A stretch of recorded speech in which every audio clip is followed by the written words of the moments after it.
பரதநாட்டியம் என்றாலே நம்முடைய நினைவிற்கு வருவது நடிகை சோபனா தான்.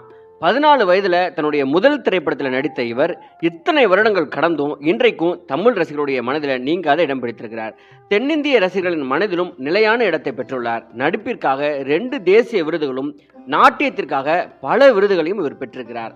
1970ஆம் ஆண்டு மார்ச் 21ஆம் நாள் கேரளாவில் உள்ள திருவனந்தபுரத்தில் திரு சந்திரகுமார் ஆனந்தம் தம்பதிகளுக்கு ஒரே மகளாக சோபனா பிறந்தார்.